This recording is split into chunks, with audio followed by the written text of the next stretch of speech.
The bank manager didn't speak at first. He just looked at me with a pale face and shaking hands, then slowly turned that black security monitor toward me. My breath caught so hard I thought my chest might crack open. There on the screen was my daughter-in-law, Beverly, standing outside Dorothy's safety deposit box room just 3 days earlier. She wore dark sunglasses and that blue coat she thinks makes her look important, smiling at the front desk like she owned the place. But that wasn't the part that made my knees go weak. The part that nearly dropped me was the man standing beside her, holding a folder in his hand, my own son Leonard. My wife Dorothy had been buried for 6 months, so why were they trying to get into her box before I even knew what was inside it? My name is Vernon Pearson, and I'm 67 years old. That was the day I learned that grief can make you tired, but betrayal can wake you up like ice water to the face. Until that moment, I thought I was just coming to the bank to collect some insurance papers Dorothy might have left behind. Maybe some old policies, maybe notes about the house, maybe one of those careful lists she always made in her neat handwriting. My wife believed in keeping records. She labeled everything, saved every receipt, every family photo, every birthday card I ever gave her in 42 years of marriage. If Dorothy put something in that safety deposit box, I figured it was important. I never imagined it could be dangerous. The bank manager, Mr. Peterson cleared his throat. His voice came out low and careful. Mr. Pearson, I didn't let them in. Your wife left very specific instructions.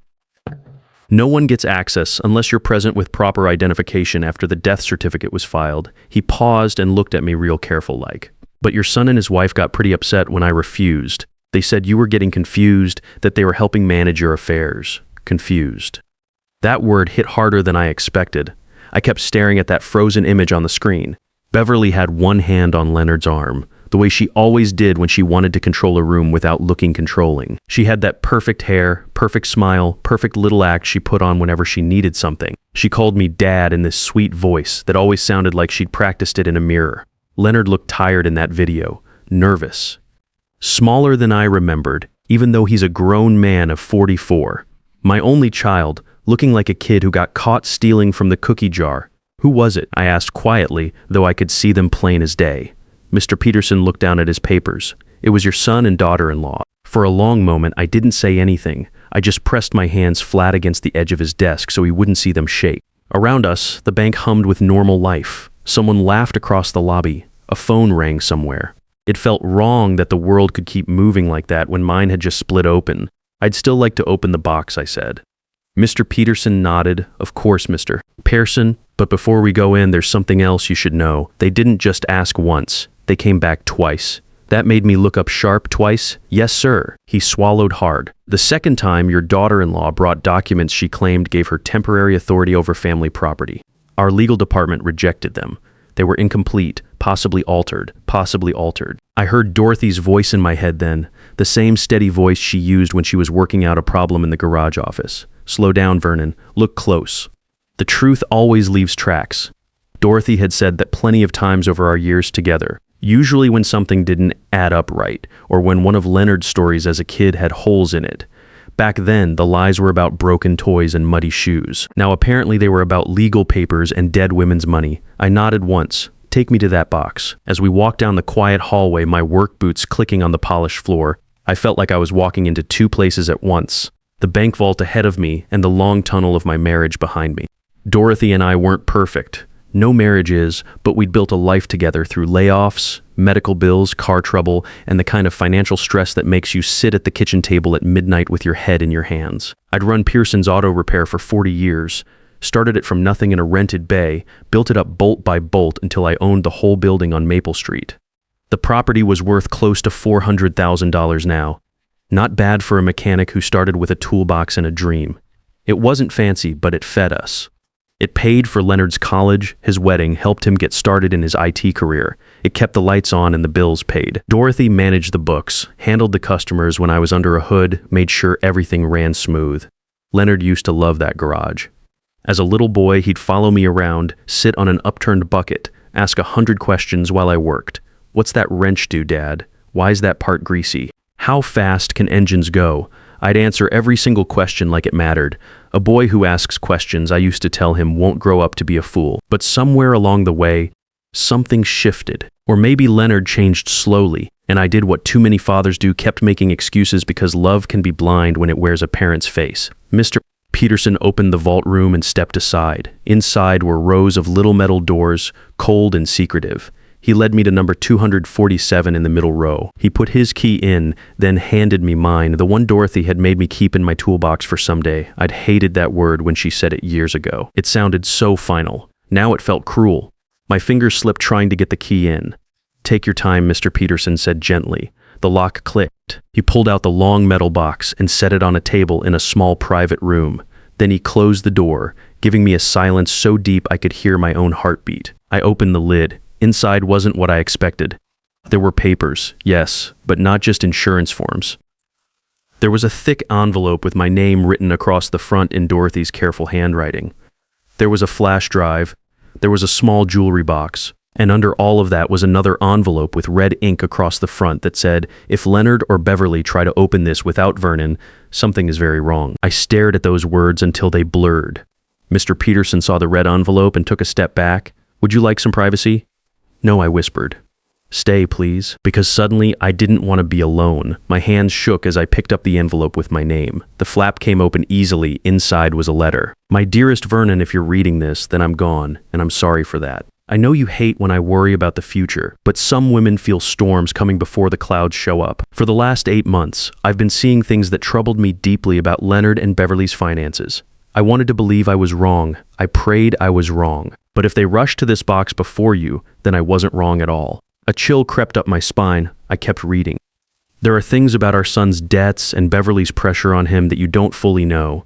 I tried to shield you because your heart is good and because I hoped Leonard would find his backbone. But hope isn't the same as truth. Inside this box is proof of money taken, signatures copied, and plans discussed behind our backs. If I'm right, they were waiting for one of us to die so they could force you out of the garage and sell the property before you knew what hit you." My mouth went dry. Mr. Peterson made a small, worried sound, but I held up my hand and kept going. "The total debt is $180,000, Vernon. It started with a $50,000 business loan Leonard took without telling us, using our garage as collateral. When that wasn't enough, Beverly found private lenders, dangerous people who charge $80,000 in additional fees and interest that grows every month. Leonard signed papers he didn't understand, and Beverly forged documents with both our signatures." I had to stop reading for a second. $180,000, nearly half what the garage was worth, the building I'd sweated over for 40 years, used as gambling money by my own son. I also believe Leonard doesn't fully understand what Beverly has done in his name. He's guilty of weakness and lies, but I fear she's pushed him further than he realizes. Listen carefully before you act, Vernon, but do act. Don't let silence bury the truth with me. A tear hit the page. Dorothy had known. She'd known and died carrying that weight alone, trying to protect me right to the end. Even sick with cancer, even facing her own death, she'd been fighting to save what we built. I set the letter down and reached for the red envelope. Inside were copies of property records, bank statements, and printed emails. I didn't read every page right then, just enough to make the room spin around me. There were references to the garage, our garage, the building I'd sweated over for 4 decades. There were papers about transfer plans, private lending arrangements, something called a caregiving authority. My name was typed in places I'd never signed. Then I saw one sentence in a printed email that made my stomach turn. "Once Vernon gets too old to fight us, the property transfer will be simple." I knew that sentence came from Beverly before I even checked who sent it. It had her voice all over it, cold, calculating, smiling while it cut. The email was dated 2 months before Dorothy died. They'd been planning around my wife's death while she was still breathing. For one strange second, I almost laughed. Not because anything was funny, but because sometimes shock twists into something else. Too old to fight. Beverly had made a serious miscalculation there. That was going to be her first mistake. Her second mistake was trying to get into this box before me. The flash drive probably held more evidence. The jewelry box held Dorothy's wedding ring and a small folded note, "Vernon, keep this close to your heart." The drive has everything. Bank records, phone calls I recorded, copies of forged documents. If something happens to me suddenly, don't trust quick tears or family pressure. Go to Lorraine Foster first. She knows everything. Lorraine Foster, our family lawyer from way back. Dorothy hadn't used Lorraine in years for regular business, but she trusted her more than anyone. Smart woman, Lorraine. Tougher than nails and honest as the day is long. Mr. Peterson looked worried. "Should I call someone for you?" "Yeah," I said. My voice sounded different, steadier than it had all morning. Call me a taxi, not my family, just a taxi." He nodded and stepped out. I sat alone with Dorothy's letter in my lap, and the proof of betrayal spread across that table like evidence of a crime. Part of me wanted to drive straight to Leonard's house and throw every page in his face. Part of me wanted to crawl into bed and pretend none of this was real. Instead, I did what old mechanics like me do when something breaks down completely.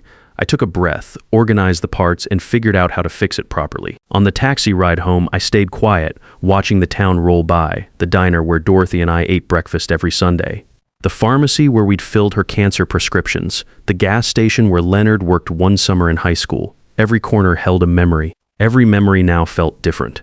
When I got home, I didn't go inside right away. I stood on the front porch of the house I'd bought with my first big garage profit, looked at the door Dorothy had painted yellow because it made her smile, and made myself a promise. No one was taking this house from me. No one was using my wife's death as a stepping stone over my body. Inside, the rooms were too quiet. I made coffee with steady hands and sat at the kitchen table where Dorothy used to pay the bills. I spread out 3 pages from the envelope, enough to see the truth clearly, but not enough to drown in it yet. 1 page showed a property transfer draft with my forged signature. 1 page showed the original $50,000 loan documents using the garage as collateral. 1 page showed Beverly's email about waiting for me to get too old to fight. I stared at them until the kitchen filled with evening shadows. Then I picked up the phone and called Lorraine Foster. She answered on the second ring, sounding like she was still at the office even though it was past 6. "Lorraine Foster speaking." "Lorraine, it's Vernon Pearson." A pause. Then her voice changed completely. "Vernon, I've been expecting your call. That caught me off guard." "You have?" "Dorothy came to see me 2 months before she died. She was very sick, but her mind was sharp as ever. She filed some documents with me, Vernon, important ones. She said if anything happened to her, and if Leonard or Beverly started moving too fast around family property, I should expect to hear from you." My chest tightened. "What kind of documents?" "A protective trust for one thing. Dorothy moved the house and garage into a legal structure that Beverly can't touch. She also filed what we call a sealed affidavit, a sworn statement about suspected fraud, forged signatures, and financial manipulation." I closed my eyes. Even dying, Dorothy had been 3 steps ahead of them. "There's more," Lorraine continued. She gave me copies of recorded phone conversations, bank statements, and email exchanges. "She built a case, Vernon, a solid one. Why didn't you tell me this before?" "Because Dorothy was very specific," she said. "Don't drown Vernon in this mess unless they force his hand. But if they try to move on the property, or if they rush the bank, then give him everything he needs to fight back." I thought about the security footage of Leonard and Beverly at the bank. They forced my hand. "Then it's time you knew everything. Can you come to my office tomorrow morning?" "Yes. Bring whatever you found today, and Vernon, don't let them back in your house tonight." After I hung up, I felt something I hadn't felt since Dorothy died. Not peace exactly, but the steady confidence that comes when you know you're not fighting alone. Dorothy was still watching my back. I was still sitting there when I heard a key slide into my front door. I froze. Leonard never knocked. I'd always told him to use the doorbell like a polite person, but he never listened. The lock turned. Beverly's voice floated in sweet and bright and wrong. "Dad, we thought you might be lonely tonight." Then Leonard stepped in behind her carrying flowers, white lilies wrapped in cellophane, the kind people bring when someone's dead and they want to look thoughtful. He looked tired, older than his 44 years, with worry lines around his eyes that hadn't been there before Dorothy died. The first thing Beverly looked at was the papers on my kitchen table. Her smile disappeared so fast it was like someone had flipped a switch. For one small second, nobody moved. Then I knew without a doubt that the real fight for my family had just walked through my front door. Beverly recovered first. She always did. "Oh," she said lightly, glancing at the papers, then back at me. "You're busy." I folded my hands in my lap. I was. Leonard cleared his throat. "Dad, we brought you flowers. I can see that." The lilies looked too white, too perfect, too much like something you put on a grave. Dorothy would have hated them. Beverly stepped further into my kitchen like she owned it. "We were worried. You haven't been answering your phone much, and we thought maybe you shouldn't be alone tonight." There it was, hidden under the sugar, that soft little push. "You shouldn't be alone, you need help, you might not be managing well." It sounded caring if you didn't know how to listen. I looked at Leonard, thoughtful timing. His grip tightened on the flower stems. "What do you mean?" "I mean, I spent today at the bank," I said, keeping my voice calm. "Dorothy's safety deposit box." Beverly didn't blink, but I saw her neck muscles tighten. Leonard's whole face changed, not much, but enough for a father to notice. "The bank?" He repeated. "Yeah." The safety deposit box, I tilted my head, seems like I wasn't the first one interested in it. The silence that followed was thick enough to cut. Beverly let out a little laugh, too quick, too practiced. Oh, Dad, that old thing. Dorothy probably just left boring paperwork in there, did she? I picked up the loan document from the table, the one showing the garage as collateral, and watched their faces. Funny, because I found something more interesting than paperwork. Leonard took a step forward. Dad, maybe we should sit down and talk about this. No, I said. That word came out harder than I meant it. Leonard stopped dead. I'd spent too many years making things easy for him, smoothing over his mistakes, cleaning up his messes. A father can ruin a grown son that way without meaning to. Beverly set her purse on my counter like she lived there. Dad, you look upset. Maybe you misunderstood something you saw? I almost smiled. She didn't even know what I'd found, but she was already preparing my confusion for me. I understood that my garage is collateral for a $50,000 loan I never authorized, I said, holding up the document. I understood that someone forged my signature on these transfer papers, and I understood that you wrote an email about waiting for me to get too old to fight you. That hit home. Leonard's head jerked up like I'd slapped him. Beverly's perfect posture went rigid. You went through our private communications? She asked, trying to sound indignant. No, I went through my dead wife's evidence folder. I set the papers down carefully, the one she put together before she died. The one that shows exactly how much trouble you two are really in. Leonard looked sick. Dad, we can explain. Good, I said. Because I'd love an explanation for why you tried to get into that box before me, and why you brought forged documents to a bank, and why the total amount you owe isn't just $50,000. It's $180,000. The number hung in the air between us like a bomb that hadn't exploded yet. Leonard dropped the flowers. They hit my kitchen floor with a wet thud, one lily bending sideways against the tile. Beverly's mask finally slipped completely. How could you possibly know that? Because my wife was a lot smarter than either of you gave her credit for. Leonard stared at Beverly like he was seeing her for the first time. You told me Dad was just being paranoid. You said Mom only kept records because she wanted control over everything. Beverly's voice went low and desperate. Leonard, don't do this now. No, I said, standing up slowly. Now's exactly the right time. My heart was pounding, but part of me felt calm. The kind of calm that comes when you finally stop running from the truth. Tell me about the private lenders, Beverly. Tell me about the $80,000 in additional debt. Tell me about the interest that keeps growing every month. Leonard went white as paper. $80,000. You said it was just fees. You said we could manage it. Beverly spun toward him, all pretense gone now. We could have managed it if your parents hadn't been so selfish, if they'd just helped instead of hoarding everything. Hoarding, I laughed, short and bitter. I worked 40 years to build something worth leaving to my son. That's not hoarding. That's being a father. And what good does it do Leonard if it's all tied up in trusts and wills while he drowns in debt right now? That's when I understood something Dorothy had tried to tell me in her letter. Beverly wasn't just desperate. She was dangerous. The kind of person who'd rather burn down a house than not own it. Who are these lenders? I asked. Neither of them answered, so I asked louder. Who did you borrow money from? Leonard's voice came out as a whisper. People Beverly knew. Business contacts. What kind of business contacts charge $80,000 in fees on a $50,000 loan? The kind, Beverly said coldly, who don't wait around for old men to die so their families can inherit property. That's when car doors slammed outside, heavy footsteps on my porch, then someone pounded on my front door hard enough to rattle the frame. Leonard went white as paper.